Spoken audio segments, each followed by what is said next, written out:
Last ఎపిసోడ్లో మన hero డిమాన్ మొనార్క్ని చంపేసి ఎలిక్సర్ ఆఫ్ లైఫ్, అదే ఏ రోగాన్నైనా క్యూర్ చేసేది, దానికి కావాల్సిన ఐటమ్స్ అన్ని కలెక్ట్ చేసి దానిని క్రియేట్ చేస్తాడు. అంతలో మన హీరోను డిమాన్ మొనార్క్ స్వారీ చేసిన డ్రాగన్ని తీసుకొని వస్తాడు. దానిని మన హీరో షాడో సోల్జర్గా మార్చి దానికి కైసల్ అనే పేరు పెడతాడు. డిమాన్ మోనార్క్ని చంపినందుకు మన హీరోకి ఎక్విప్మెంట్తో పాటు షాడో స్విచ్ అనే స్కిల్ వస్తుంది. దీనితో మన హీరో తన షాడోస్తో ప్లేసెస్ ఎక్స్చేంజ్ చేసుకోవచ్చు. అలా మన హీరో డైరెక్ట్గా వాళ్ళ అమ్మ ఉన్న హాస్పిటల్ ఉంటుంది కదా, దాని దగ్గరలో ఉన్న ఒక షాడో సోల్జర్తో స్విచ్ అవుతాడు అనమాట. అక్కడి నుండి మన హీరో కైజల్ పైన వాళ్ళ అమ్మ దగ్గరికి పోతాడు. ప్యారలల్గా జపాన్ అండ్ సౌత్ కొరియా ఇద్దరు కలిసి జేజు ఐలాండ్ పైన 4th రైడ్ చేసేకి సిద్ధమవుతారు.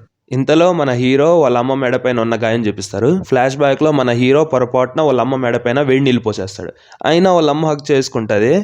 మా అమ్మాయి ఉంటే తరిం కొట్టుండేది బ్రో. తర్వాత ప్యానల్లో మన హీరో వాళ్ళ అమ్మకి ఎలిక్సర్ ఆఫ్ లైఫ్ని తాగిపిస్తాడు. 4 సంవత్సరాలుగా నిద్రలేని వాళ్ళ అమ్మ అది ఫుల్గా వరికేయి దెబ్బకు లేచి కూర్చుంటుంది. తర్వాత ప్యానల్లో అమ్మ కొడుకుల రీయూనియన్ చూపిస్తారు. మన హీరో బాగా ఎమోషనల్ అవుతాడు అనమాట. నెక్స్ట్ ప్యానల్లో మనకి అమ్మ కూతుర్ల రీయూనియన్ చూపిస్తారు. ఇక్కడ హంటర్స్ అసోసియేషన్ ఏమో జేజు ఐలాండ్ పైన అఫీషియల్గా 4th రైడ్ డిక్లేర్ చేస్తారు. ఇంటికి వచ్చిన వాళ్ళ అమ్మేమో ఇల్లు చిల్లా చెదురుగా ఉండేది చూసి షాక్ అవుతుంది. ముగ్గురు కలిసి క్లీన్ చేస్తారు. ఇంతలో మన హీరోకి హంటర్ అసోసియేషన్ నుండి కాల్ వస్తుంది.